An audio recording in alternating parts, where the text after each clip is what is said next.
Bonjour, bienvenue à la Garageux. Aujourd'hui, on a de la chance puisque c'est un peu une avant-première, si j'ai bien compris. On reçoit Julien. Merci à toi d'être présent. Et puis surtout, là, tu vas nous montrer un peu en exclusivité. Je sais pas si c'est déjà arrivé à droite à gauche, mais je crois que c'est un peu...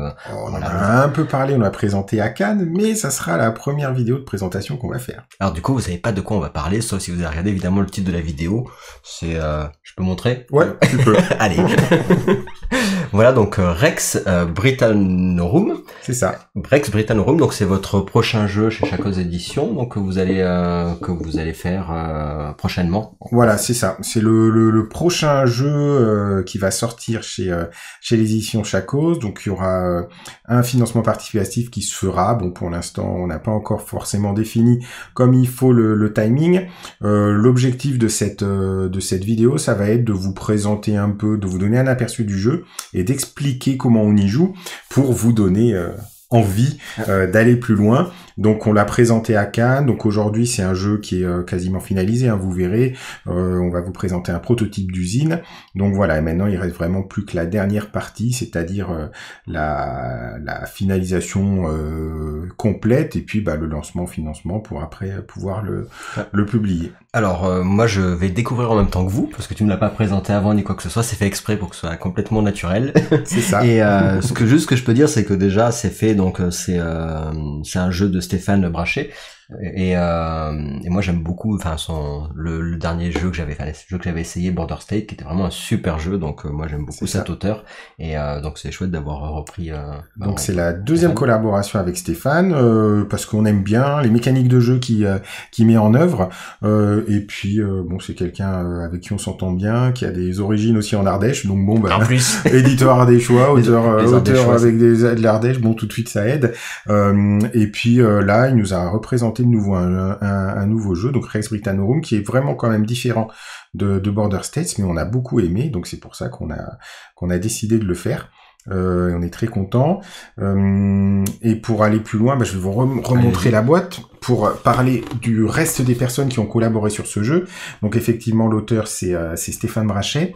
Il y en a qui reconnaîtront peut-être les illustrations, puisque les illustrations sont des illustrations de Giuseppe Rava, qui a notamment fait beaucoup de couvertures de Vaevictis, qui est le magazine de J d'Explorer depuis de nombreuses années.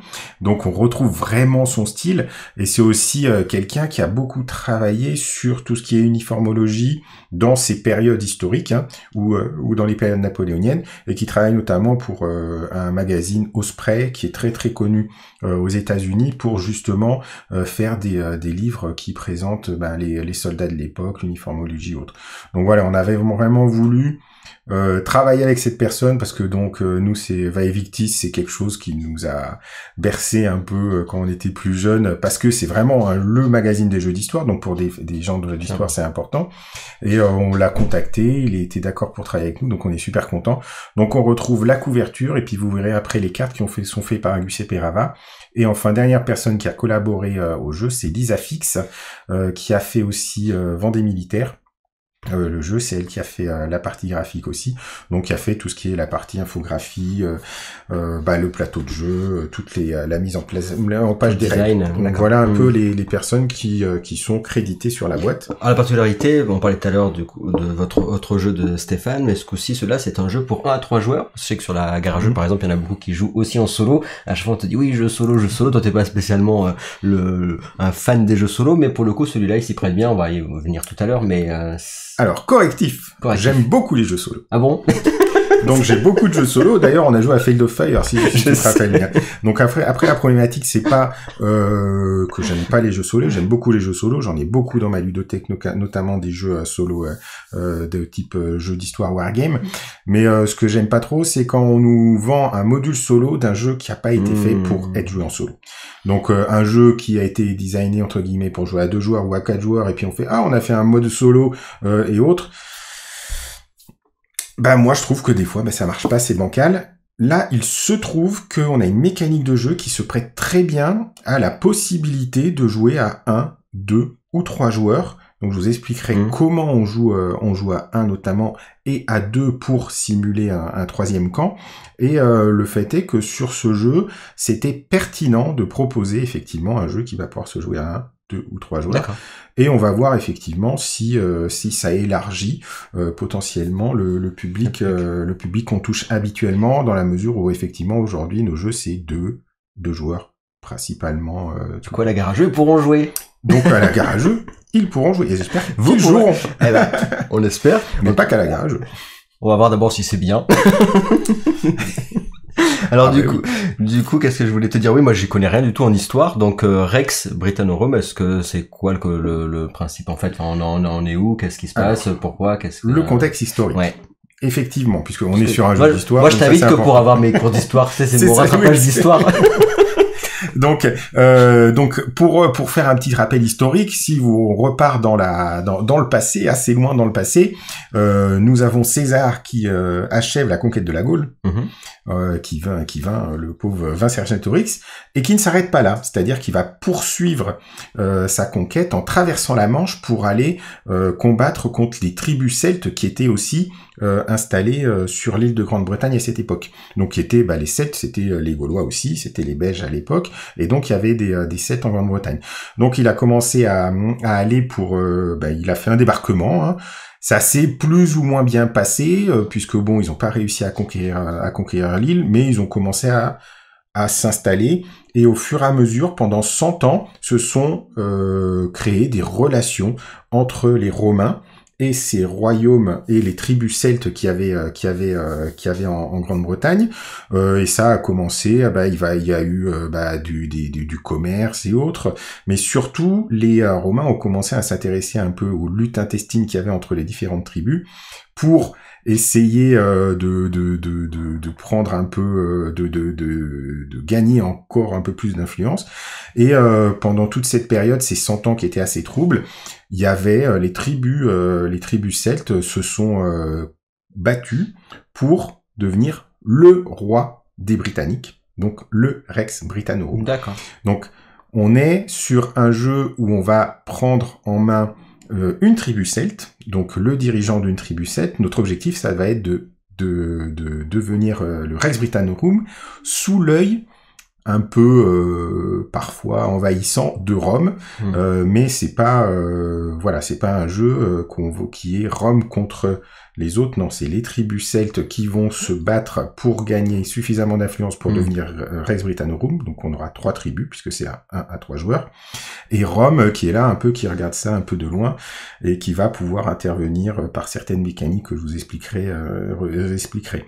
Et ça a duré jusqu'en 50 après Jésus-Christ, puisque un peu après 50 ans après Jésus-Christ, la conquête de la Grande-Bretagne a été effective par Claude, donc l'empereur Claude, qui a réussi à finaliser la conquête de la Grande-Bretagne et qui l'a ajouté en tant que province romaine. Et donc on se retrouve, on va essayer en plaçant des jetons sur un plateau, parce que bon, on n'est pas en réalité, d'avoir assez d'influence pour devenir le Rex Britannorum. Et donc Claude a terminé la conquête en 50 et quelques, je voudrais pas dire de bêtises, et nous on est vraiment entre cette période-là, quoi. Très bien. Oui, parce que là, maintenant, donc là, tu as parlé du côté historique, d'ailleurs, c'est très intéressant, et là, je vois qu'il n'y a pas de dés, hein. C'est pas un jeu avec des dés, ne vous attendez pas à ça, ils sont cachés, je sais pas où, mais... C'est vraiment une des spécificités de Stéphane. Il aime bien les jeux qui sont très carrés, et où il y a très peu de hasard. Donc en fait, encore une fois, comme Border States, où il n'y a pas de hasard, là, on est sur un jeu où il va y avoir quasiment aucun hasard, et où les 2 joueurs ont les mêmes possibilités et les mêmes capacités. C'est-à-dire qu'il n'y en a pas un qui aura un avantage par rapport à un autre par des éléments ou des mécaniques de jeu spécifiques. Voilà, c'est vraiment une des orientations de Stéphane. Nous, c'est ce qui nous plaît aussi.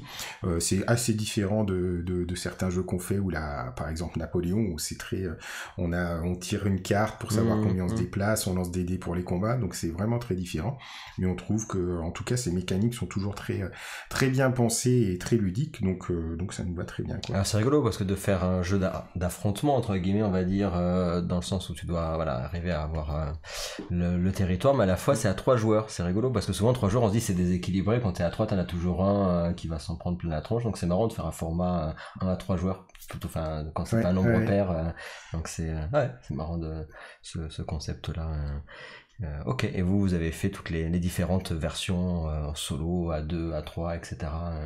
Donc après, de toute façon, le travail après en tant que développeur et l'auteur, c'est d'essayer de voir au niveau des mécaniques qui sont présentées, de fluidifier un peu tout ça, d'enlever le superflu, de rajouter ce qui manque, et pour réussir à obtenir quelque chose qui plaît à tout le monde finalement, parce que l'idée c'est que ça soit sympathique aussi pour l'auteur et pour l'éditeur, que chacun s'y retrouve en fonction de ses contraintes pour faire quelque chose qui soit sympa.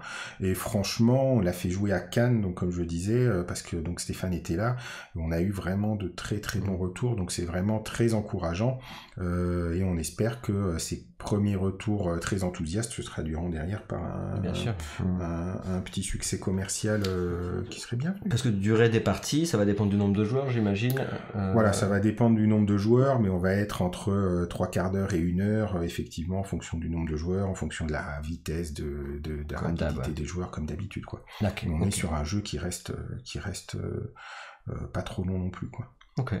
Alors qu'est-ce que tu veux nous dire de Eh bien, on va faire un petit focus sur la carte, peut-être. Je veux bien, moi, j'ai hâte de voir comment ça fonctionne, là. Donc voilà, nous sommes sur une carte qui est divisée, c'est assez simple à voir, en 3 grandes zones. Donc nous avons une zone nord, une zone centre, une zone sud. Donc jusque-là, c'est relativement simple. Dans chaque zone, on va avoir des régions. Donc les régions, on voit ici les frontières. Donc on a par exemple une région là, 2, 3, 4 sur la zone nord, pareil sur la zone centre, et on en a 5 sur la zone sud. Donc la carte, les zones et ensuite les régions.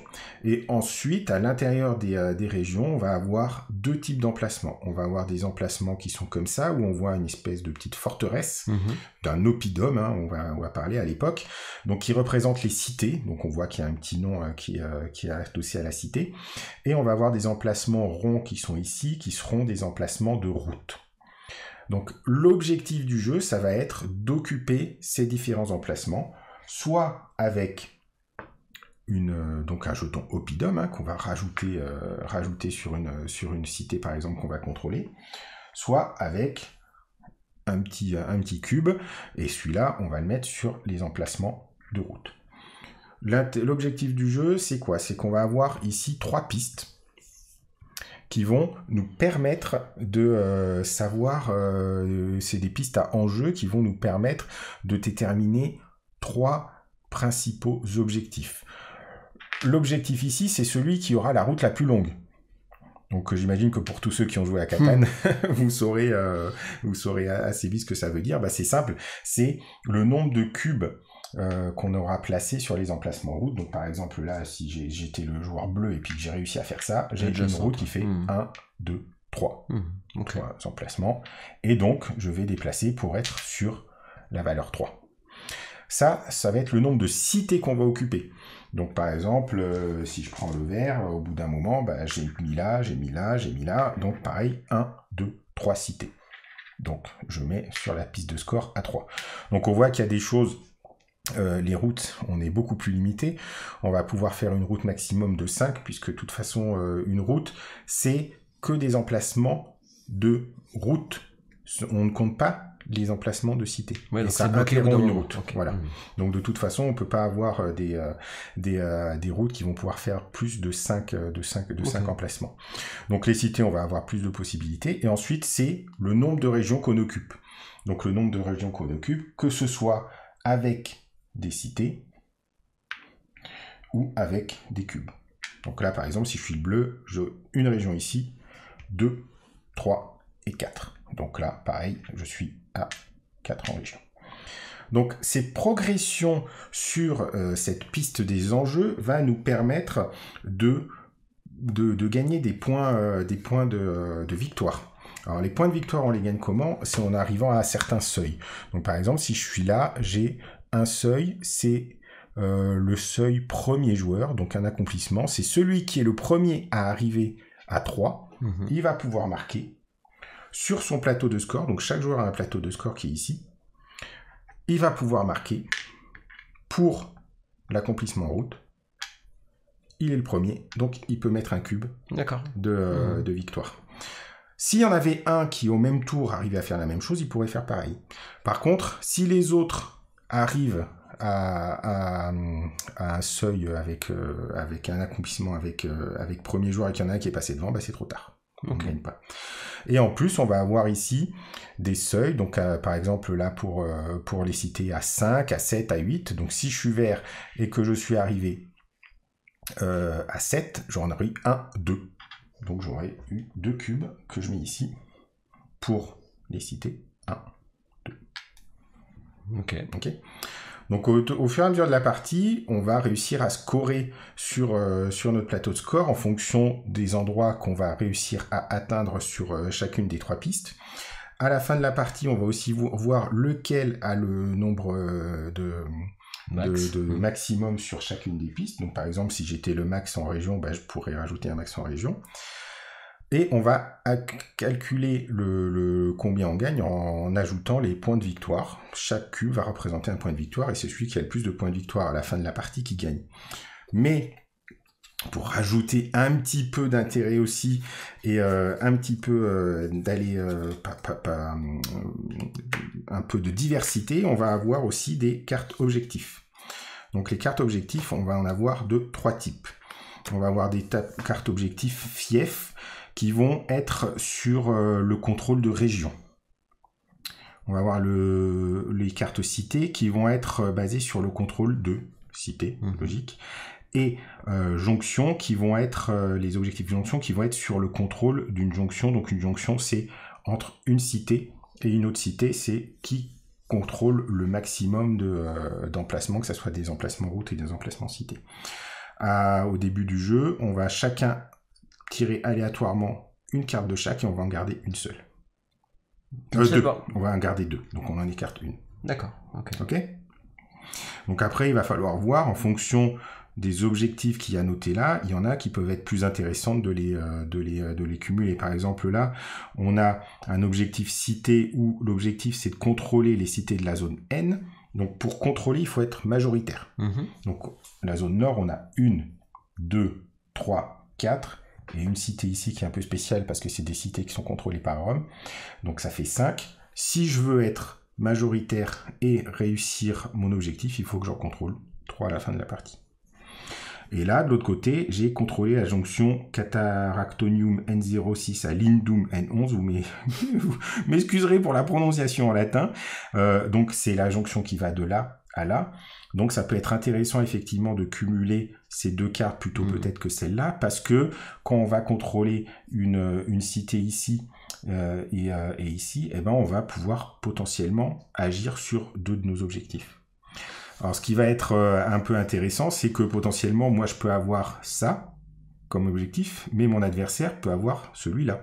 Donc là, pour les cités dans la zone nord, on risque de devoir se bagarrer. Alors, sachant que ça c'est face cachée ou c'est révélé, on sait. C'est face cachée, on ne sait pas. Voilà, on ne sait pas ce qu'a chacun. D'accord. Voilà, on ne sait pas. D'accord. Donc chaque joueur va avoir 2 cartes d'objectifs. Et les cartes d'objectifs, en fait, à la fin de la partie, c'est de la même manière. Donc là, quand on aura rempli la piste de score en fonction des accomplissements qu'on a réussi à faire, on va regarder si on réussit à faire notre objectif. Donc là, est-ce que je contrôle la majorité des cités de la zone nord? Oui. Je mets un petit cube pour dire je contrôle. D'accord. Est-ce que je suis présent dans une cité en zone centre? Peut-être pas. Donc non, je mets pas de cube.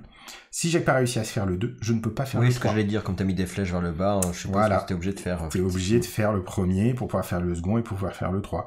Si malheureusement, j'ai pas réussi à faire celui-là, mais j'ai fait celui-là et celui-là, c'est tant pis. D'accord. Donc il faut vraiment faire attention, en fait, quand on va jouer au jeu, à bien réfléchir à nos objectifs qu'on a, donc les 2 objectifs à réaliser, et en même temps à progresser sur les pistes et sur le scoring. Donc ça demande quand même une petite réflexion pour positionner...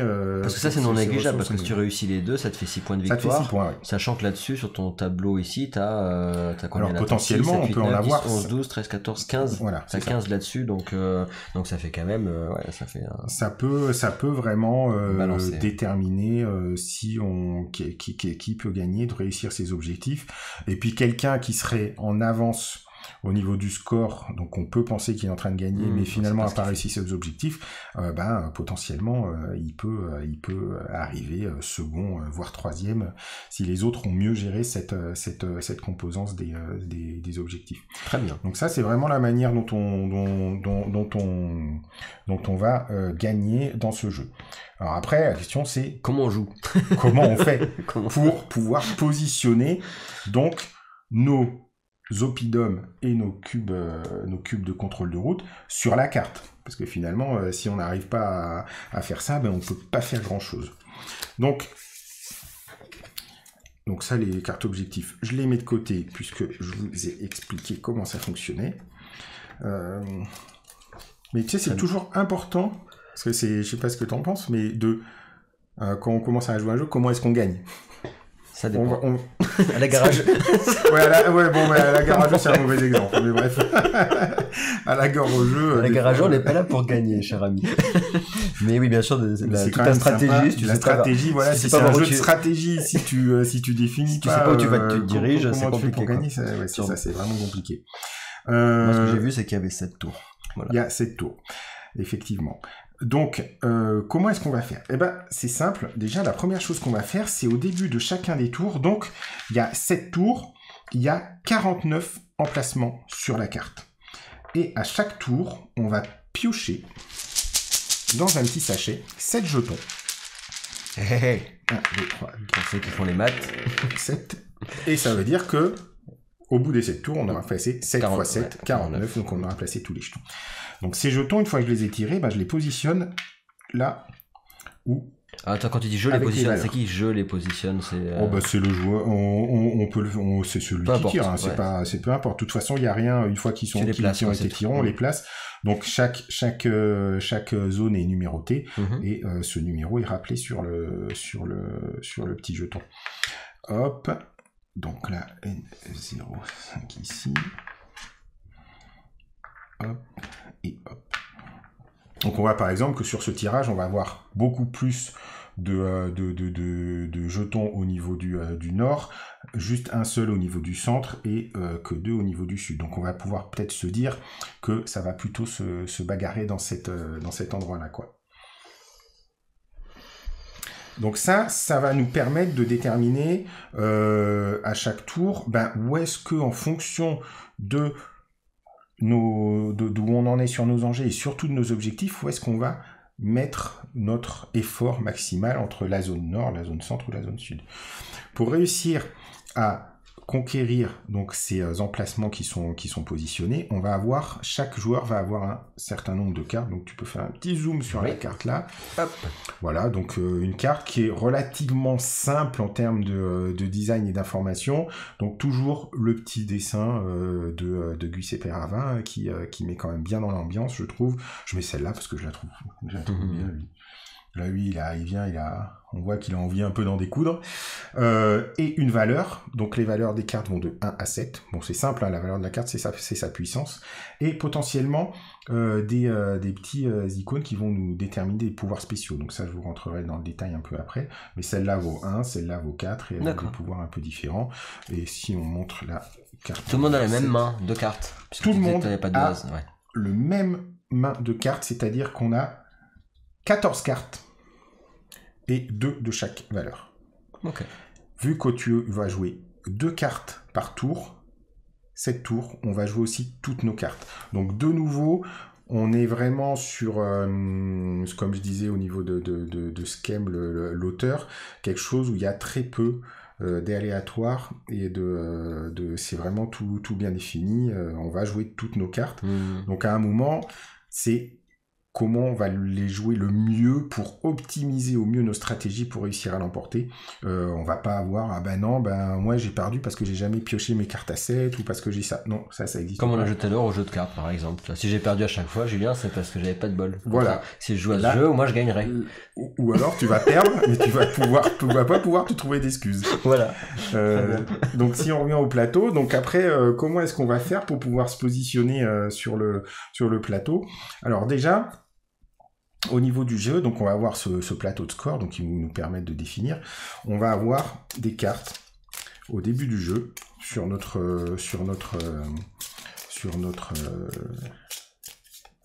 donc là, mise en place. Donc chacun a sa mise en place avec ses cartes et on va piocher 3 cartes qui vont être notre main de départ. D'accord. Donc on commence pas spécialement avec la même main, par contre. Non. Alors, par exemple, j'ai ça. Et ensuite, alors bien entendu, notre main de carte, on la montre pas à l'adversaire, aux adversaires. Par contre, on va montrer, ce qu'on va montrer, ça va être, on va avoir une zone de recrutement qui est ici. J'en prends une autre, voilà. Et à chaque tour, donc on va d'abord positionner les jetons, et après on va avoir chacun une phase de recrutement. Une phase de recrutement, qu'est-ce que ça veut dire? Ça veut dire qu'aux cartes qu'on a en main, on va en rajouter 2. Qu'on va prendre soit ici, soit qu'on va piocher. Alors, la différence, elle est où? C'est que si je les prends ici, je sais ce que je prends. Mais mes adversaires aussi. Donc potentiellement, quand on commence à être un peu plus joueur, on peut calculer, lui il a joué ses 2 cartes. Après tu sais que t'as en main, c'est là tu sais que t'as un 2 et un 2, voilà. Donc tu vas donner de l'information, donc tu vas avoir de l'information pour toi, mais tu vas la donner de l'information aussi à tes adversaires. Si tu les pioches qu'elles sont cachées, eh ben bien entendu, tes adversaires ne savent pas ce que tu vas piocher, mais toi non plus. Donc c'est vraiment un choix. Je peux très bien aussi en piocher une là et en prendre une là. Une fois que ça c'est fini, on va recompléter. Et ça, encore une fois, c'est des informations qui peuvent être après utilisées par votre adversaire s'il arrive à compter les cartes. Bon, moi, j'arrive pas à faire ça. Enfin, je sais pas toi comment t'es. Moi, j'ai un collègue qui compte sur 24 tours les cartes. Alors, faut pas jouer avec lui, par contre. Voilà. Ça, donc, typiquement... Gauthier, on ne t'invite pas. Ouais. Bah, après, ça fait pas gagner pour autant. Enfin, après, j'imagine que ça doit aider. Non, mais ça aide. Et après, bon, c'est clairement un jeu où... Parce que les effets sont les mêmes, par contre. Je veux dire, lui, si en face, il a un 2, ça sera le même effet. Ah oui, ça sera le même effet du 2 de l'adversaire ou autre compagnie. Donc, une fois que j'ai fait ça, donc hop, j'enlève ça parce que... Là, c'est pour la vidéo qu'on met ça là, mais évidemment, vous l'avez en dessous du plateau. C'est que là, donc, chacun a tout le monde pareil. Donc moi, ben voilà, j'ai mes 5 cartes là, et puis je vais essayer de déterminer où est-ce que je veux les positionner. Alors, donc j'ai un porte-carte. Je t'arrête juste une seconde par rapport à ce que tu disais. Les 3 cartes qui sont révélées, que tu as remplacées quand on remplace une, ça va être ce que tu vas avoir pour le tour d'après. C'est-à-dire que ça reste présent là où oui, ça reste présent. C'est okay. Vraiment là que tu vas pouvoir après recruter tous les tours 2. À un moment, de toute façon, vu qu'on va jouer les 14 cartes, soit notre pioche, soit les cartes qu'on va avoir devant nous, eh ben, il y en aura plus, donc là, c'est pas grave. Si tu peux plus en remettre parce que tu en as plus, bah, tu finis tes cartes. D'accord, ok, très bien. Parce que vu qu'à la fin, on va devoir jouer toutes nos cartes. Voilà. Okay. Après, on va avoir un petit porte-carte qui est ici, donc on peut soit le tenir en main, on peut le positionner comme ça, un peu comme on veut. Donc là, je vais le mettre là. Et on va choisir avec notre petite carte qui sont ici, qui sont les cartes de déploiement. Vous voyez, elles ont noté... Oh, tiens, j'en mets une là. Ouais. Oh, elles sont très simples. Là, centre ou nord, ou nord-sud, ou centre et sud. Ça va permettre de déterminer où est-ce qu'on va envoyer nos troupes. Donc si je reviens sur la carte principale, je vois que là, au nord, c'est plutôt pas mal. Je vais essayer d'y mettre un peu des moyens. Hop, je prends une carte. Bah, je me prends ma carte 7, là. Bien costaud. Puis après, au bleu, il y en a qu'un. Mais finalement, il y en a un qui est peut-être intéressant parce que moi, je veux gagner les oppidums. Alors, je vais prendre, par exemple, une 5 et je le mets là. Et je vais prendre ces cartes-là qui vont me dire où est-ce que je veux envoyer. Donc ma 7, je l'envoie au nord, et ma 5, je l'envoie au centre. Je peux très bien dire que j'envoie les deux au nord, les deux au centre, une au sud, voilà. Donc je peux vraiment faire ce que je veux. On en positionne 2, et on en met 2 comme ça. Vous allez me demander, tu vas me demander pourquoi. Non, non.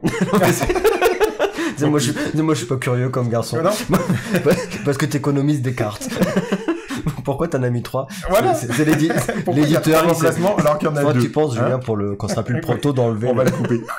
Donc, ça, c'est parce qu'en fait, on va pouvoir, grâce à certains pouvoirs ou certains effets de jeu, avoir des cartes supplémentaires qu'on va pouvoir jouer en plus. D'accord. Ça, je vous expliquerai comment ça marche ensuite. Non, j'étais pensif parce que tu disais que c'est deux jeux qui n'ont rien à voir, mais on sent quand même la patte de l'auteur. Enfin, tu sens avec ce petit côté-là, la patte de Stéphane, même si c'est deux jeux qui n'ont rien à voir, sur ce côté un peu de face cachée, de qu'est-ce que tu vas... Oui, et puis on utilise on a vraiment toutes les mêmes ressources, on va tout utiliser, il va rien rester de côté. Qu'est-ce que je vais miser, quoi, ce côté un peu mise et qui est présent dans... Exactement. C'était une petite aparté, mais...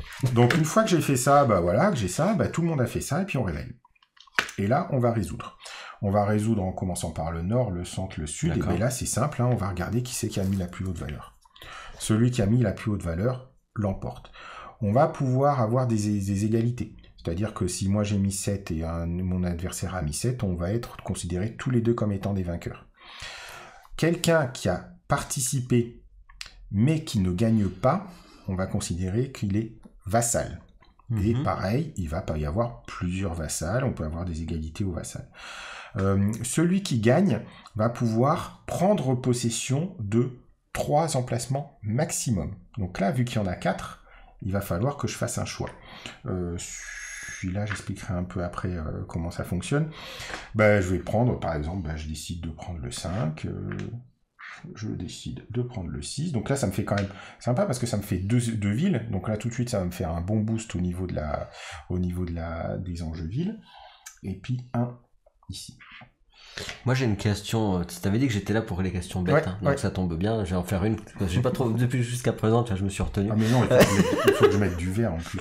Voilà, c'est ce que j'allais te poser comme question. Non, mais je suis vert, donc bien entendu, le vert met du vert. Voilà, ma question bête, c'était, mais je comprends pas ton histoire de couleur, Julien. Non, ok, sinon, ça va, c'est tout. Ma question est terminée. Sinon, ça veut pas marcher. Et donc, on va pouvoir dire que, par exemple, si j'étais à égalité avec le bleu, le bleu, il pourrait aussi venir, comme on dit, cohabiter, parce que finalement, on a gagné tous les deux, quoi. Ok. Donc, il peut cohabiter comme ça. Alors, bien sûr, il aurait pu aussi prendre ce jeton. Alors, ce jeton, il est un peu spécifique. C'est un jeton joker. Je vais finir de vous présenter un peu tout. Après, je vous expliquerai pourquoi on a un jeton joker et comment il fait. Donc là, hop, je vais remettre plutôt comme ça. Mais après que tu sois rouge et que tu essayes de contrôler la zone verte, ça a aucun... Enfin, il y a pas le fait, parce que comme tu as pris les mêmes couleurs que un joueur peut être rouge et peut aller jouer là-bas, ou peut être vert et peut aller jouer là-bas, il n'y a pas d'impact là-dessus sur... Le seul petit impact qu'il y a, c'est qu'en fait, on est chacun,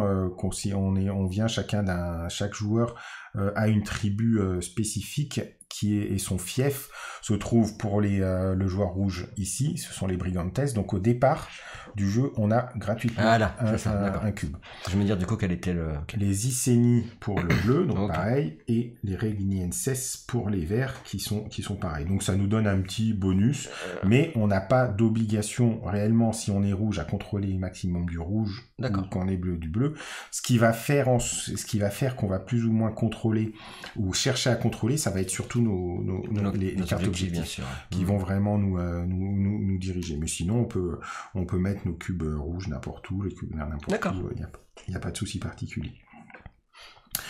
Au centre, on va dire que je suis tout seul, donc je peux mettre du bleu.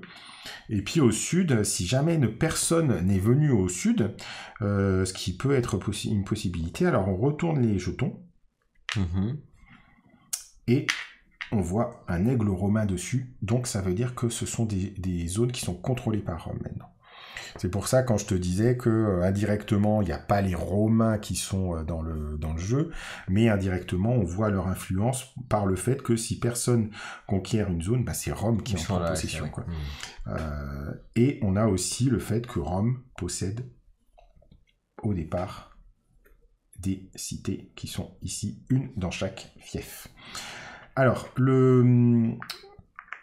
Non, non, je vais encore du coup poser. Je Ouais. vais essayer parce que tout à l'heure j'ai pas pu réussir à poser une question débile, alors je vais essayer Vas-y. de le faire. Surtout que j'ai pas rebondi sur ta boutade. Le fait d'avoir 3 emplacements, sachant que tu vas en faire que 2, oui, tu mets le truc parce que là c'est au centre. C'est surtout qu'en face, il sait que tu vas jouer par rapport au centre. C'est-à-dire que comme on va être comme ça, tu mets cette carte-là, ça veut dire qu'en face, je sais que toi tu vas miser quelque chose pour le centre. Ou celle-là, tu aurais très bien pu la mettre Ah là. non, je mets où je veux. D'accord, il n'y a pas un truc Et comme puis ça là, où du en fait... coup. Ah non, non, non, il n'y a rien du tout. Là Mais c'est parce que passé, c'est- mais là, j'aurais très bien pu mettre ici, dessus, d'ici. Hein. Ouais, c'est ça, ok, d'accord. Ok. Ah non, non, la position des cartes a Ouais, rien y à a voir pas de au truc, tu niveau... peux pas. D'accord. Tu Non, peux parce que justement, l'objectif, c'est de donner moins d'infos possible possible. d'infos à l'adversaire, quoi. D'accord. Donc, je reviens sur le jeton Joker. Donc, le jeton de Joker, il va permettre, par exemple, si je suis le joueur bleu et que c'est moi qui ai gagné le jeton de Joker, on va permettre de faire plusieurs petites choses. La chose qu'il va pouvoir faire, c'est que je vais pouvoir cohabiter sur un emplacement route où il y a déjà quelqu'un. Donc ça, il y avait vert qui était là, ben moi je gagne le jeton Joker, je peux mettre un de mes pions, un de mes cubes ici.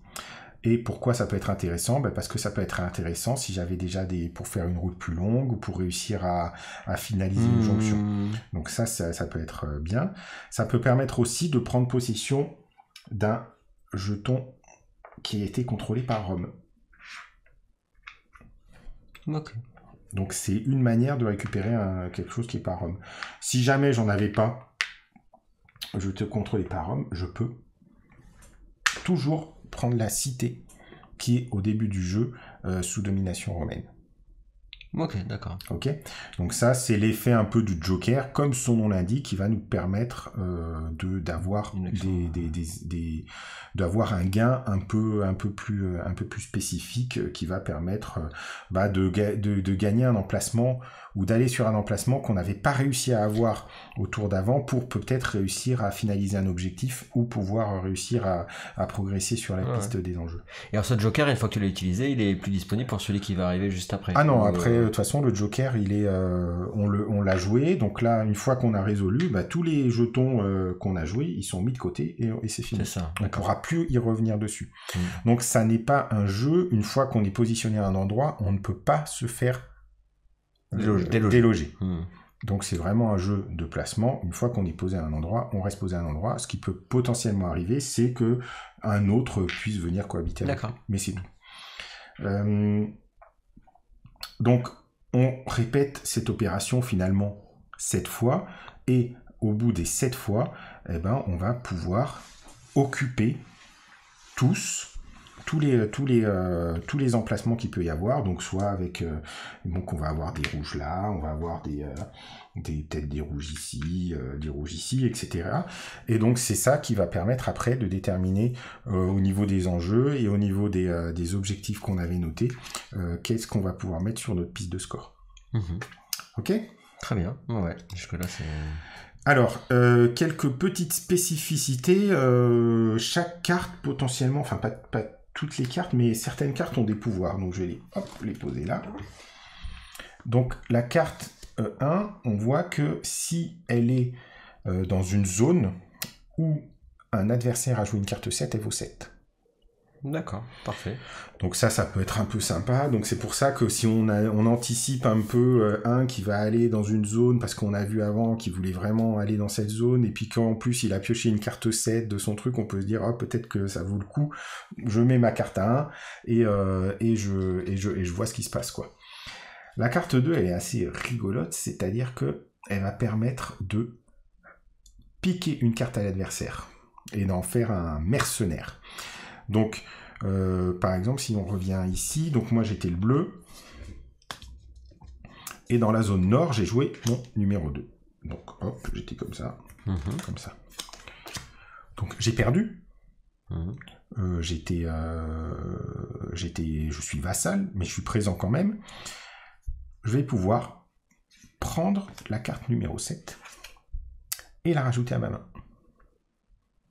Ce qui fait que à un tour après, je vais pouvoir jouer 2 cartes plus cette carte-là. Donc c'est là que je vais pouvoir jouer 3 cartes. Tu piques la carte de l'adversaire qui était la plus forte. Tu piques la carte de l'adversaire, et surtout, ça te permet de jouer une carte supplémentaire. Donc si par exemple au prochain tour, je peux arriver, je joue une carte 4, une carte 5, j'avais celle-là qui était en main, hop, je la rajoute. Et là aussi, bah, je vais pouvoir donc aller au centre, au nord, et la troisième, je sais pas où elle est. Donc ça, c'est une rouge, non, elle est là. Et là, bah, par exemple aussi au nord. Alors voilà, si tu vas deux fois au nord, donc t'as deux cartes, tu vas cumuler les points pour savoir qui c'est qu'elle a tu cumules. Ah oui, ouais. Bien sûr, si là je vais 2 fois au nord, ça me fait 5 et 7, ça fait 12. Donc c'est vrai que cette carte 2 peut vraiment avoir, on se dit comme ça, elle vaut pas grand chose, mais elle peut vraiment avoir un impact. On va pouvoir utiliser le pouvoir de cette carte que si on est vassal. Si on gagne, pour une raison X ou Y, par exemple, moi j'ai joué 2 et l'autre a joué des 1, je peux pas piquer la carte. Il faut que je sois vassal, donc que j'ai perdu, pas que je sois vainqueur. Et donc tu as dit, si tu as la plus haute valeur numérique, donc tu fais jusqu'à 3 actions. C'est ce que tu disais tout à l'heure, jusqu'à 3. Quand je suis le plus fort, je vais pouvoir prendre jusqu'à 3 emplacements. 3 emplacements, voilà. Et s'il y en a d'autres qui restent libres, les vassaux peuvent les prendre. Eux, parce que les vassaux, ils auront combien d'actions tu dis peuvent les prendre, ça veut dire que sur les 3... en fait, s'il y en avait 4, par exemple, il y en avait 4, donc celui qui est vainqueur en prend 3, et les autres qui sont vassaux, eh ben, ils vont pouvoir prendre le dernier. D'accord, ok. Voilà. C'est ça qu'ils pourront faire comme action, sinon ils pourront rien faire du tout. Sinon ils gagnent rien du tout. Voilà, d'accord. Après, la carte numéro 3, donc si tu rebascules là... Carte numéro 3, ça va permettre de faire des échanges. De la diplomatie, donc de cohabiter. C'est-à-dire que c'est pareil, si je suis perdant, donc vassal, je vais pouvoir ajouter un de mes jetons avec le vainqueur. D'accord. Voilà. Donc ça peut être aussi assez sympa quand je sais que je vais perdre dans une zone, mais il y a une zone, il y a dans une zone, mais il y a un emplacement que je voudrais vraiment avoir pour réussir. Eh ben je peux jouer une carte 3. Comme ça va me permettre de pouvoir mettre un de mes cubes. Ok. Et la carte 4. Ensuite. Donc là après ça c'est sympa, c'est qu'elle va annuler les effets des cartes 3 et 2. D'accord. Donc si je sens que là mes adversaires ils vont vouloir me faire un sale coup et qu'il y a un truc où je veux vraiment investir beaucoup, que je vais mettre 2 cartes et que je veux surtout pas que par exemple je mets une carte et qu'on pique ma carte, hop tu joues ça. Donc ça va empêcher les autres de te piquer ta carte ou de cohabiter avec toi. Donc ça c'est plutôt sympa. Et après bon par contre les 5, 6, 7 n'ont pas de pouvoir à part leur valeur qui est supérieure quoi. 5, 6 et 7, pas de pouvoir particulier, mais c'est supérieur. Ok ? D'accord. Donc hop, on peut revenir sur le plateau. Donc une fois qu'elles sont jouées, bah, les cartes bien entendu elles sont défaussées. Hein. Si c'était une carte de l'adversaire, je lui rends, elle est placée dans sa défausse. On peut pas récupérer des cartes qui ont été défaussées. Et on a enfin des cartes qui sont les cartes ROM, qui vont pouvoir aider le joueur qui est pas très performant, genre toi. Si tu gagnes aucun emplacement, tu vas pouvoir choisir une carte pour venir t'aider. Donc tu peux prendre soit une carte à 5, soit une carte à 4 avec le pouvoir d'une carte à 4, soit une carte à 3 avec le pouvoir de la carte à 3. Donc par exemple, hop, je récupère une carte à 5. Et ça veut tu fais dire si t'as pas d'emplacement, tu dis, ou si t'as moins d'emplacement? Si tu n'as pas d'emplacement, si tu as vraiment rien gagné sur un tour, bon bah Rome vient t'aider, tu sais, pour essayer d'un peu rétablir l'équilibre, parce que l'intérêt de Rome à l'époque c'était que les tribus celtes ils se battent les uns contre les autres pour pouvoir après arriver et faire et établir la Pax Romana. Et ça c'est pareil, c'est une carte qui n'est pas de notre couleur qu'on va pouvoir jouer en 3e position. D'accord. Donc c'est vraiment important cette capacité de pouvoir jouer une 3e carte là où les autres en jouent 2, ça peut vraiment faire la différence. Donc il faut vraiment faire attention et utiliser au maximum les possibilités qu'on va avoir de la carte avec pouvoir 2. Et puis si vraiment on a été dépassé à un moment dans le jeu parce que les autres ont beaucoup mieux joué, qu'on n'a rien gagné en emplacement, on aura un petit bonus après, un petit boost après à la fin. Non, ce qui est rigolo, c'est que t'as quand même un avantage à te placer en premier dans une zone, mais c'est pas perdu pour autant parce que tu pourras quand même avoir des cartes qui te permettront d'y aller quand même dans cette zone-là. Voilà, donc, ça c'est un peu plus dur, mais tu peux y aller quand même. C'est quand même assez compliqué, hein, parce que t'as surtout c'est surtout le Joker qui va te permettre de faire ça. Ouais, ou la capacité, mais par contre, mais la capacité 3, tu vas pouvoir l'activer que sur les zones qui ont été prises à ce moment-là. Tu peux pas aller sur une zone ou un emplacement qui aura été conquis. C'est sur l'instant T. Avant. Donc, et par contre, une fois que t'as pris ça, par contre, quelqu'un d'autre peut pas s'y foutre. Ici, si t'as l'Oppidum, pour le coup, c'est que t'as un Oppidum. Là, c'est mort. Si j'étais pas à égalité, et donc si j'étais pas à égalité pour pouvoir me mettre avec l'autre, non, c'est mort. Donc après, des fois, on va se retrouver avec des situations où on va se voir qu'un objectif, on va pas pouvoir le réaliser parce que on n'a pas réussi à positionner ou à prendre les emplacements qui étaient importants pour réussir cet objectif. C'est rigolo comme aspect tactique et stratégique du jeu de se dire qu'en fait, une fois que c'est sur le board, tu peux plus y toucher.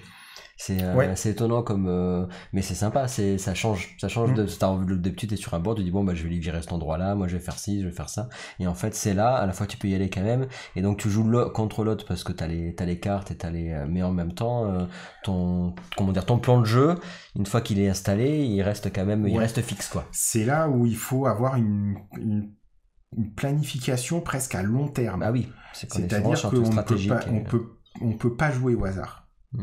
En se disant là, et puis on peut pas non plus forcément jouer en se disant mais là c'est la zone où il y a le plus, donc vu que c'est là qu'il y a le plus, c'est là que je vais mettre le plus. Mais non, pas forcément, parce que c'est peut-être là qu'il y a le plus, mais peut-être que dans une zone autre où il y en a que 2, par contre j'ai un emplacement qui va me permettre de faire un objectif et en plus de gagner une zone, de rajouter un jeton, un cube par exemple sur un emplacement qui va me permettre de progresser sur les routes, qui va me permettre de progresser sur les régions. Donc il faut vraiment mitiger un peu ses choix et réfléchir plus à long terme que sur l'instant présent. Et je trouve que c'est ça qui est assez sympa aussi au niveau de ce jeu, c'est que on est sur de la planification, bien faire ses choix et autres. Donc on va devoir définir une stratégie par rapport à un bon placement et bon positionnement de cubes et d'oppidum, et on va pas être mais là c'est pas grave parce que je vais pouvoir y revenir et je vais pouvoir le virer. Non. Si tu as manqué à un moment, tu as manqué l'opportunité, tu as très très peu de moyens d'y revenir à part le jeton N, mais t'en as qu'un seul, donc ça reste quand même relativement limité. Et après, donc, parce que après le nombre d'actions étant limité, de jouer toutes les parties que vous avez fait, de jouer pour contrer l'autre. Est-ce que tu joues pas plus, du coup, comme t'as peu d'actions, à jouer pour développer ton plan de vol que de contrer l'autre? Supposons, je dis, tiens, t'es commencé à faire 2, tiens, moi, je vais peut-être me mettre là. Est-ce que t'as suffisamment de ressources, est-ce que c'est payant d'essayer d'embêter l'autre. Ouais. Alors tu peux, si tu vois qu'il y a quelqu'un qui prend effectivement l'avantage d'essayer de faire ça, mais c'est pas forcément la meilleure stratégie. La meilleure stratégie, c'est quand même d'essayer de suivre ton plan. Mais en fait, le fait est que tu vas avoir de toute façon des frictions qui vont se créer automatiquement à cause, comme je disais, des cartes. C'est-à-dire que les cartes, déjà, tu peux avoir des cartes qui sont quasiment donc qui sont pas identiques, mais qui vont se recouper, et des tu peux les montrer sur la caméra, des objectifs. J'ai marqué ici. Des objectifs potentiellement qui vont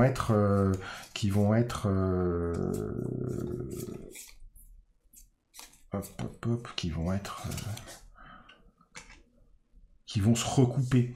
Donc là, par exemple, on voit que là, pour contrôler une jonction, il faut être présent. Voilà, de contrôler une jonction, il va falloir que je contrôle des cités. C'est intéressant si je suis présent sur une des cités de l'injection, et puis là, si je contrôle une région. Mais si j'ai quelqu'un qui a pour objectif de contrôler un maximum de cités de la zone C, clairement, quand moi je vais essayer de faire ça, lui il a ça, il va y avoir de la friction qui va se créer, et puis oui, des affrontements entre guillemets, enfin en tout cas où on va aller tous les deux dans la même zone pour essayer de s'embêter. Et le fait est que on va avoir comme ça mais après ça visuellement ça se voit quand même. Je veux dire, à un moment donné t'es pas dans une région, tu commences à popper dans une région de façon fortement. Ça tu sais, enfin, je veux dire, les autres vont savoir à un moment. L'objectif que tu vas avoir, il va se deviner quand même. Enfin, c'est ça. Et puis après, il faut pas aussi être obnubilé uniquement par les objectifs, parce qu'il faut pas oublier qu'on a ça qui sont quand même aussi la base. À un moment, pour pouvoir avoir 8 cités, on va être obligé d'aller un peu de partout. Et il va falloir réfléchir à un moment, ah bah tiens là, je peux avoir une cité en plus, mais en plus, si je viens là, j'ai une cité en plus, mais en plus je progresse aussi sur les régions. Donc il faut faire attention, c'est un jeu qui est... où il faut vraiment essayer de réfléchir et de planifier un peu et de faire ses actions de façon très réfléchie. Et ça c'est un peu, on retrouve un peu cette volonté de l'auteur d'avoir quelque chose où tu es très stratégique, où tu fais de la planification, où tu vas réfléchir à tes actions et où il faut que tu anticipes un peu sur ce qui va se passer. Et on le retrouve effectivement dans ce jeu aussi, quoi. Donc après, bah, c'est pas compliqué. Quand on a fini le tour de jeu, eh ben on avance un nouveau tour, on repioche 7 jetons, on met nos jetons et on recommence la séquence de jeu. À des moments, on va pouvoir peut-être avoir besoin de déterminer qui c'est qui va commencer à jouer. Donc on a une détermination au début de l'ordre du tour. Donc comment on détermine l'ordre du tour? Bah, c'est pas compliqué, on additionne les valeurs sur lesquelles on est ici. Donc là, bah, moi j'ai 3, 2, ça fait 5 et 5, 10. Donc je suis à 10. Et puis donc si moi j'étais à 10, le rouge était à 8 et le vert est à 7. D'accord. Ça va être le bleu qui commence, puis le rouge, puis le vert. Si on est donc au début de la partie, ben on est tous à égalité puisqu'on a tous le même nombre. Donc là, on détermine aléatoirement, hop, et puis on fait comme ça. Alors, pourquoi est-ce que ça peut être important? Parce qu'on peut se dire qu'il n'y a pas d'impact. Si, parce que potentiellement, donc dans l'ordre du tour, celui qui est premier va faire son recrutement en premier. Donc en fonction des cartes qu'il va prendre éventuellement dans sa zone, toi derrière tu vas pouvoir en partie réagir. Et celui qui est troisième va pouvoir réagir par rapport à ce qu'ont fait les autres. Ça va être aussi important quand tu fais la phase de planification. Bon, s'il y a 2 cartes, il n'y a pas de problème. Par contre, si le bleu par exemple il avait 3 cartes, vu que c'est lui qui joue en premier, on va savoir s'il joue sa 3e carte ou pas. Et potentiellement vert et rouge, ça peut leur donner une indication en disant ah ouais là quand même machin, donc peut-être que alors que je voulais faire une carte là, bah, j'ai plutôt jouer la sécurité, je vais mettre mes 2 cartes ici parce que c'est vraiment là que je vais aller. Là ça reste un peu comme les actions des cartes, c'est pour on va dire c'est pour faire remonter celui qui est un peu derrière en lice. C'est-à-dire que là l'arrivée c'est le dernier joueur, c'est celui qui a le moins de points de victoire, donc c'est celui qui a un avantage de visu sur les autres pour essayer de remonter la piste. C'est ça, sur là-dessus, sur les actions, etc. C'est ça, pour essayer d'équilibrer un peu. C'est vrai que c'est le genre de jeu où comme tu l'as très bien dit tout à l'heure, s'il y a un mec qui est bien parti, enfin c'est normal après dans tous les shows où t'as pas beaucoup de hasard, bah celui qui a l'habitude de l'expérience du jeu évidemment c'est celui qui est meilleur, c'est normal hein, et c'est ce que j'aime bien aussi dans ce genre de jeu, mais tu peux avoir ce côté un peu paralysé de l'autre il est bien parti, toi tu t'es un peu bloqué, mais ça permet quand même de pouvoir de mitiger un peu cet avantage. Bon après ça reste quand même c'est pas non plus un gros avantage, mais ça permet 3 cartes, si tu sais que les autres ils ont joué 3 cartes ou pas, l'air de rien, c'est quand même impactant. Donc quand tu joues comme ça, bon, tu te poses pas trop la question, tu fais, mais quand tu commences à jouer un peu plus et à commencer à jouer un peu plus en réfléchissant dans la réflexion et c'est quand même le but du jeu. Et dans le compétitif, bah ça devient un peu assez important finalement. Ouais. Ok. Qu'est-ce qu'on peut dire d'autre? Donc là, on a vu tout et puis effectivement qu'on arrive à la fin, bah on va voir qui c'est qui est au maximum pour compléter les jetons ici, et puis après chacun va révéler ses objectifs et faire Mais c'est pas parce que quelqu'un, et d'ailleurs on l'a vu quelquefois, et le plus fort là, que s'il réussit ses 6 objectifs, et alors que l'autre il a réussi 0 et qui était devant, on peut vraiment avoir un retournement de situation, quoi. Enfin, tu sais que le maximum ça sera 6, donc après tu peux voir un peu, Ah ben c'est sûr que s'il y en a un qui arrive et qui a 12 et puis les autres ils ont 0... J'exagère, mais c'est vrai que c'est quand ça se titille de pas grand chose. Ça peut effectivement faire. Ce que je vais juste rentrer peut-être dans le détail sur une petite bricole. Ouais, puis après je pense qu'on disait tout à l'heure par rapport à la chaîne où tu disais oui ça se joue aussi solo, je pense qu'il y en a qui vont me dire, alors avant que vous écriviez le commentaire, je vais te faire un petit qu'est-ce qui se passe quoi. Alors je vais juste finir rapidement pour bien faire comprendre les histoires de qui est vainqueur, de qui et comment on fait la répartition des jetons, parce que des fois ça peut être un peu plus compliqué. Donc là par exemple j'ai 5 jetons. On peut arriver à un moment où il y ait même des 0 jetons sur une zone, même si c'est assez improbable. Donc là si j'en ai 5, on va dire que j'ai 2 vainqueurs qui vont... Attends, t'en as 5, mais logiquement t'en avais 7 au départ. C'est juste qu'il y en a qui ont été virés oui, avant. Les autres seraient sur les autres zones. Par exemple, j'en ai 5 là, et puis j'en avais une au nord et une au autre. D'accord. Ouais. Là, j'ai vraiment quelque chose qui est concentré sur le sud. Bleu et rouge ont gagné à égalité. Donc, ils sont tous les deux considérés comme vainqueurs. Donc, bleu va peut-être décider de mettre un bleu là et un bleu là. Et ça, l'objet, il va jouer avant rouge, on est d'accord? Non, ils peuvent le faire en même temps, en fait, ça c'est pas grave, en fait, tu vas les mettre là où ça t'intéresse le plus. Mais rouge peut se mettre là aussi, puisque du coup, ils sont égalité. Vu qu'ils ont égalité, rouge peut se mettre là aussi, il peut même se mettre là, et puis il peut se mettre ici. S'il se passe ça, il reste encore un qui est pas pris. Donc celui-là. Donc soit vert était présent aussi dans la bataille. Et il chope. Et il a perdu, il prend. Soit il l'était pas. Et qui c'est qui prend le concours? Voilà. C'est Rome, comme d'habitude. On aurait pu avoir aussi... donc, non, pas de rouge. Hop, comme ça. Donc, dans ces conditions, il reste rien pour potentiellement pour vert. Tant pis pour lui. Il n'y a qu'à mieux jouer. Après, on peut très bien aussi avoir que bleu qui gagne, et bleu gagne, et rouge et vert qui sont vassaux. Et donc, dans ces conditions, rouge et vert. Rouge, vert. Du coup, ils en prennent 2 quand même. Ils peuvent aussi, prendre ce qui reste. Donc, ça veut dire que ça pourrait être dans un truc où presque, je me sens qu'il y en ait 7 des... oui, là, on pourrait... Tu vois, voudrait dire que tout est là. T'en as qu'à pris 3. Celui qui est supérieur, il en prend 3. Et donc, les 2 autres, ils en prennent 4. Non, c'est limité à 2 quand même. Ah, c'est limité à... Ouais. Parce que sinon, ils prennent plus que le premier. Non, ça peut pas marcher. Non, t'es quand même limité à 2 en tant que vassal. Bon, après, s'il y a avec rouge, il y a que rouge qui se met. Donc voilà, c'est vraiment pour montrer qu'on peut avoir une possibilité, effectivement. Et sachant qu'une fois que c'est en mode Rome, dans tous les cas, tu pourras le récupérer aussi, parce que là, t'avais montré. Tu peux le récupérer en mode Rome que si tu remportes le Joker. Ouais, c'est ça. Mais il faut récupérer le Joker. Il faut récupérer le Joker, et il y en a qu'un. Donc c'est pas forcément simple. Donc voilà pour le placement. Alors comment est-ce qu'on joue effectivement en solo? Alors comme vous avez vu, on a chacun une plateau de score, mais en le retournant, on a un bot. Par contre, c'est écrit tout en latin, alors c'est jamais... Non, viens là, tu vas me faire peur, voilà. Donc on a un bot qui va définir un comportement du joueur qui ne joue pas. Et donc t'as 3 bots différents alors? Ouais, t'as 3 bots différents. Donc on va prendre d'abord le... Et tu peux jouer contre 2 bots? Ah bien sûr, si tu joues tout seul. Tu dois jouer contre 2 bots ou tu dois jouer contre 2 bots. Ok. T'as toujours 3 camps. Donc par exemple, lui c'est le plus simple, c'est pas compliqué. Il a son paquet de cartes.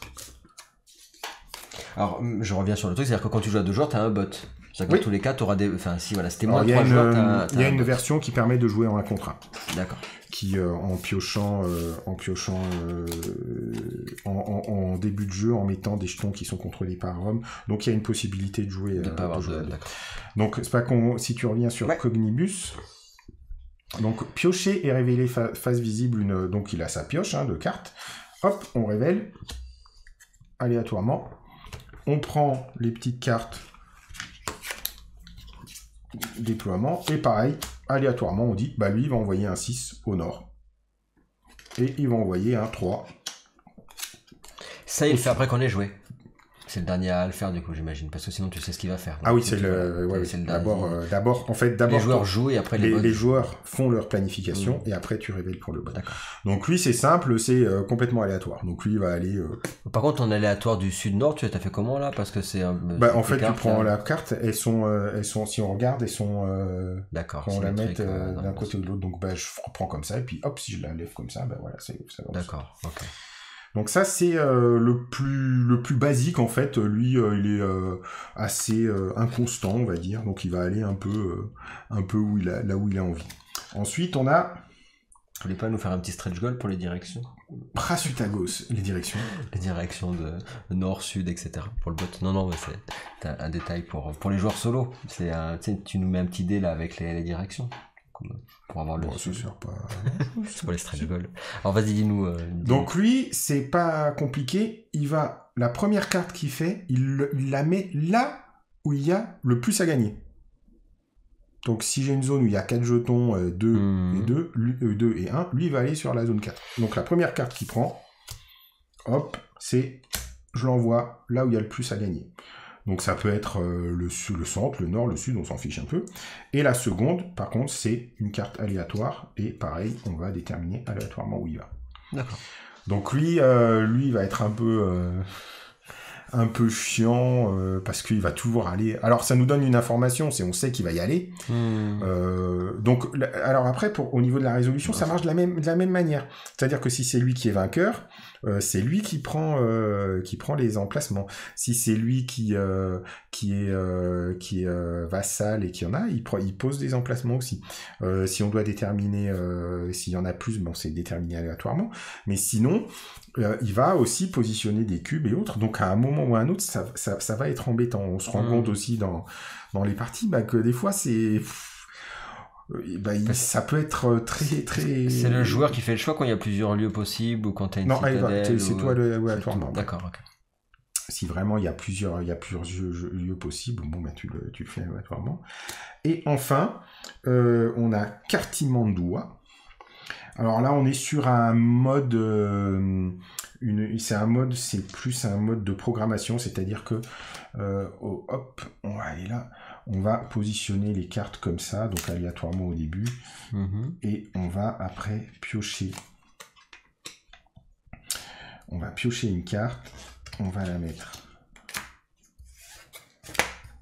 au centre, et ensuite, on va en piocher une seconde. Si la valeur est inférieure, ou on la met en dessous. Si elle est identique, on la met au même endroit. Sinon, on la met là. Donc c'est un peu un système de programmation.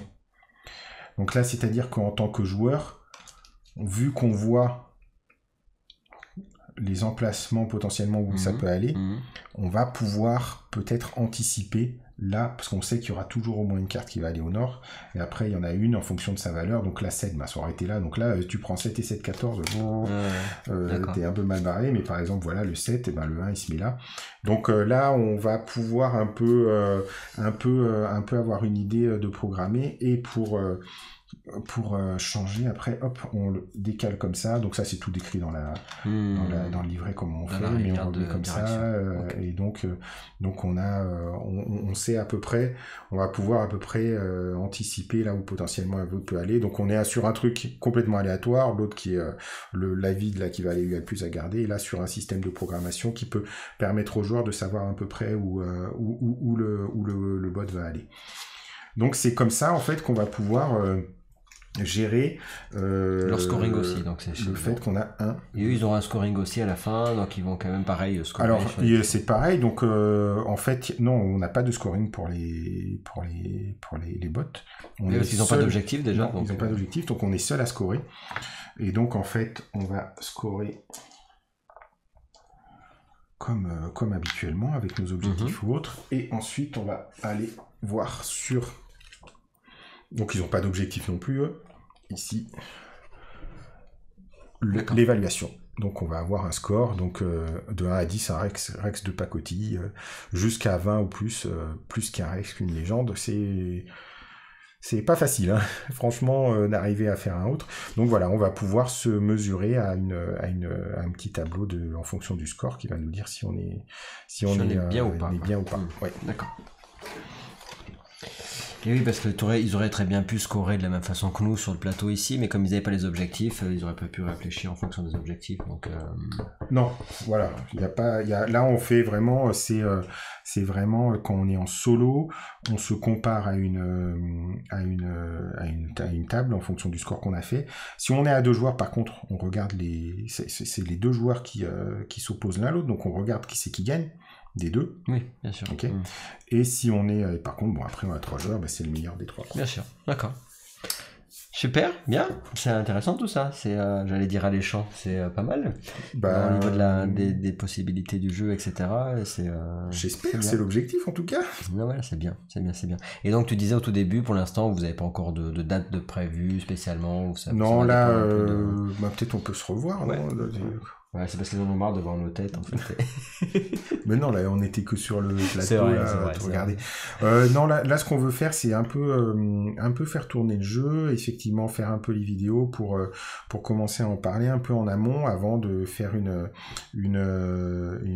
campagne de financement participatif comme je te l'ai indiqué quand on discutait tout à l'heure. L'idée c'est d'essayer d'un peu voir comment est-ce que ça se passe quand on essaye de promouvoir un jeu en avance, donc que ce soit par des vidéos d'explication comme ça, en le faisant jouer dans des salons et autres, un peu en anticipation, en le faisant passer aussi à des personnes influenceurs qui vont pouvoir le tester, en parler et autres, avant de passer au lancement. Alors tu as dit à des influenceurs qui vont le tester, etc. Parce que toi, en l'état, même si là il est je sais pas, dans l'évolution des choses, est-ce qu'il y a beaucoup, il est déjà bien finalisé, on va dire. Ouais. Donc après, c'est si jamais vous avez des personnes qui disent tiens, pourquoi tu ferais pas ça ou ça, vous êtes réceptif à ça. Ou ça pas. Va être surtout au-delà.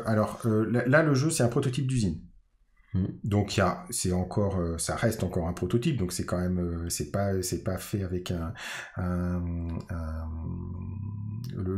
c'est pas fait avec les outils de production définitifs, mais bon, quand tu vois le plateau et autres. Non, puis après le jeu il est rodé là. C'est un jeu qu'on pourrait vendre comme ça, je pense sans souci. Quand on disait aux gens que c'était un prototype, ils font mais c'est un prototype, mais on dirait que c'est. Mais voilà, le jeu il aura cet aspect-là au final. Je veux dire, dans les règles, etc. Vous êtes pas dire tiens, d'un coup il y a Tartampion qui nous a dit tiens, je vais vous rajouteriez ça ou. Les règles, elles sont écrites. Bon, j'ai pas montré, mais voilà, ils sont quand même écrits. Il y a pas mal d'exemples. Il y a un peu moins d'une vingtaine de pages de règles avec pas mal d'exemples, les explications. Donc voilà, le jeu est travaillé, il a été testé aussi. Puisqu'on est sur que ça soit en salon, les cloteurs, on a une communauté de testeurs et autres, donc on l'a testé, on a refait pas mal de révisions au niveau des règles. Donc non, l'objectif, si on envoie à quelqu'un, si il trouve effectivement, alors on peut encore rétro-pédaler si vraiment quelqu'un nous dit mais là il y a un truc qui marche vraiment pas ou autre, mais bon, je pense que ce serait pas le cas. Mais voilà, on va pas arriver oui, mais là je préférerais je sais pas avoir le truc 2 fois plus petit parce que tu comprends. C'est ça, parce qu'à Bidule qui a 25 000 abonnés. Donc ça, non. Non, parce que justement, Julien, je voulais te dire, tu veux pas enlever la 3e. Ouais, voilà, ou enlever la 3e, ou oui, mais là, ça aurait été mieux parce que bon, ça, à chaque fois, voilà, on l'entend même assez souvent des fois dans des salons où il y a des gens qui disent mais ça serait mieux si à un moment, si on écoute tout le monde, on fait plus de jeu. Donc à un moment il faut choisir. Donc là le jeu est quand même a été quand même rodé, a été testé, les règles ont été révisées plusieurs fois et autres, ce qui n'empêche pas qu'on a trouvé une petite bricole qu'on doit corriger. Un truc tout bête, c'est truc bête, on n'a pas dit dans la mise en place que il fallait mettre les jetons dans le sachet. Ouais, mais c'est des trucs bêtes comme ça où ça te paraît tellement évident que tu le mets pas, mais ça. Les gens me disent mais qu'est-ce que je fais des jetons, tu les mets dans le sachet. Donc après, bien entendu, il y a marqué au début de chaque tour, tu sors les jetons en placement du sachet, donc voilà. tu te dis Mais malgré tout, si tu regardes, si tu restes très concret sur le truc, il y a une étape qui manque. Donc là, on l'a rajouté typiquement. Moi, parce que on m'a dit mais qu'est-ce que je fais des couleurs qui sont pas dans la pioche, par exemple, tu vois? Bah évidemment, moi je me dis tu les laisses dans la boîte puisqu'elles sont pas dans la pioche. Ouais, mais tu l'as pas marqué, donc c'est pas. C'est des petites choses comme ça qu'on peut toujours corriger. On a fait des petites choses, par exemple des trucs très bêtes, mais là on va rajouter ça. Au départ, donc soit on peut être, donc le porte-carte il est comme ça, donc l'idée c'était tu le prends comme ça et puis tu le poses. Puis on s'est rendu compte qu'il y avait des gens, ils avaient un peu du mal à se débrouiller. Bon là, c'est pas obligatoire, mais si tu veux, tu mets tes petits supports et tu le poses devant toi comme ça, et puis tu mets tes cartes dedans. Voilà, des petites bricoles comme ça qui d'ergonomie, des fois, donc on le met là et puis ça tient, et c'est pas plus mal. Et alors, s'il y a des gens qui veulent tester le jeu, est-ce que il y a des salons sur lesquels vous savez que vous êtes sûr d'être là pour qu'ils peuvent venir essayer? Ouais. Est-ce que sur internet il y aura possibilité de, qu'est-ce qu'on fait s'il y a des gens qui ont envie d'essayer? Où c'est qu'ils doivent vous rencontrer? Donc sur le salon, on sera le 6 et 7 avril à Valence déjà. Il y a des chances qu'on soit sur Montpellier, mais bon, ça, si vous suivez un peu nos réseaux sociaux, vous voyez où est-ce qu'on peut être. Donc il y aura toujours la possibilité de jouer au jeu. Le 6 et 7 avril, s'il y a des gens qui sont dans le coin, n'hésitez pas à venir à Valence, parce qu'il y aura l'auteur en plus, donc ça peut être sympa d'échanger avec lui et de jouer avec lui. Et après, on est en train aussi effectivement de réfléchir, comme je t'avais dit, pour faire une version qu'on pourra jouer en ligne, BGA ou TTS, bon à voir, mais il y aura, on va essayer aussi de faire parler du jeu de cette façon-là pour un peu voir qu'est-ce que ça peut faire en termes d'impact. Parce que moi, tu sais que je me pose beaucoup de questions sur qu'est-ce qu'on fait, comment mieux prendre. Donc là, on a voulu prendre un peu le temps de bien développer, de le finaliser, avant de faire un petit financement pour pouvoir lancer un peu la machine. Donc ça sera un jeu qui arrivera assez vite après le financement, parce que l'objectif, ça va être... c'est toujours pareil, c'est des précommandes participatives plus que c'est des précommandes participatives, mais ça reste quand même très important pour nous, parce que, comme je disais, c'est précommande participative, ça permet que ce soit en termes de trésorerie en amont pour lancer des fabrications et derrière de marge. Bon c'est quand même assez important pour des petits éditeurs comme nous d'avoir cette partie vente en direct qui permet de faire plus de marge, et puis de l'autre côté la partie distribution qui nous permet de diffuser plus largement le jeu et d'avoir un effet volume important. Donc nous on a toujours fait ça, c'est qui nous permet d'avoir un bon équilibre depuis le début, donc on veut continuer à aller dans ce sens-là, quoi. Alors pour tous les Américains qui suivent ma chaîne, est-ce qu'il y a d'autres langues de prévues que le français? Comment ça? Alors donc on aura une version anglaise qui sera prévue effectivement. Ok, voilà, important. Et après on a pas mal de partenaires qui ont participé notamment à Saladin, donc on va les solliciter aussi, puisqu'on a des Saladins qui en espagnol, en italien, en chinois, en tchèque, des trucs assez improbables. Donc on va effectivement peut-être proposer à d'autres personnes s'ils souhaitent le localiser, ça serait avec plaisir, voilà. Mais français et anglais c'est certain, après le reste c'est dépendant des choix des gens et des ce qu'ils en anglais c'est sûr, pour tous ceux qui parlent anglais, qui voudraient l'avoir en anglais, c'est comme moi par exemple, c'est pour ça. Sur la prochaine vidéo. Maintenant t'achètes des jeux en anglais. Moi j'achète que des jeux en anglais. D'accord, c'est super. Alors sachant que si ceux qui ne connaissent peut-être pas du tout les éditions Chacos, il faut savoir que vous pouvez évidemment le trouver dans la plupart des boutiques, mais aussi sur votre site en ligne. On peut commander directement sur votre site la plupart de vos jeux. Tous nos jeux, je remettrai en description, donc vous pourrez regarder. Les commander en ligne, après on les trouve sur différentes boutiques. On distribue. Mais vous avez un site. Vous avez un site. On a un peu, on a un peu tout. Donc on a c'est possible. Oui, parce que là maintenant ça fait quoi, une quinzaine de jeux maintenant, au total de ce que on a un peu plus de 10 là, je plus compter, mais oui, ça commence à un peu avancer. Après aussi, ce qui est l'intérêt sur notre site, même si c'est pas pour commander, c'est qu'on met à disposition les règles d'éventuels errata s'il y en a. Donc il faut pas hésiter à aller voir sur la page d'un de nos jeux pour effectivement vérifier s'il y a le livret, parce que des fois ça peut être intéressant d'avoir le livret en PDF. D'ailleurs, ce livret de règles, on le diffusera aussi au plus grand nombre. On pourra le mettre peut-être en commentaire de ta, oui, bien sûr, ouais. de ta, de Si la sur vidéo. un drive ou autre. Voilà, c'est sur un drive. Donc comme ça, les gens peuvent vraiment se rendre compte de ce que c'est par eux-mêmes au niveau des règles, au niveau de la. Mais voilà, comme tu vois, c'est quand même un jeu pas très compliqué à prendre en main. Donc après, ce qui va faire le sel de tout ce jeu, c'est l'aspect vraiment stratégie, planification, gestion de ses ressources, puisqu'on va avoir chacun la même ressource qui est notre paquet de règles. On a exactement les mêmes possibilités. Donc de bien jouer au bon moment, réfléchir à où est-ce qu'on va investir. Est-ce que c'est intéressant? Est-ce que c'est pas intéressant? Et c'est vrai que nous, on a vraiment beaucoup aimé le jeu, la mécanique, c'est pour ça qu'on l'a fait. Et on a, jusqu'à présent, on voit franchement des retours vraiment très très enthousiastes. Sur la chaîne, on fera un live où on jouera tous ensemble contre les deux bots.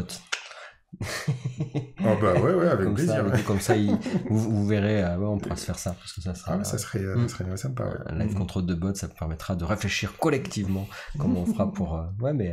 Ça s'y prêtera bien. Ben écoute, merci pour cette belle présentation, tout plein de belles choses en tout cas pour ce jeu. En tout cas, ça s'annonce plutôt bien de ce que tu en dis, parce que le gameplay donne envie, donc c'est super. Et puis après, n'hésitez pas aussi à le dire en commentaire. Donner vos retours, de suivre un peu tout ça. Des questions. Et puis de toute façon, moi je tiendrai de toute façon au courant de l'évolution de l'histoire pour savoir un peu où vous en êtes et qu'on sait que ça sera. Voilà, en gros, vous saurez quand c'est qu'il y aura le financement participatif, vous serez informé, vous inquiétez pas, ça sera indiqué un peu de partout quand ça sera le moment venu, quoi. C'est ça.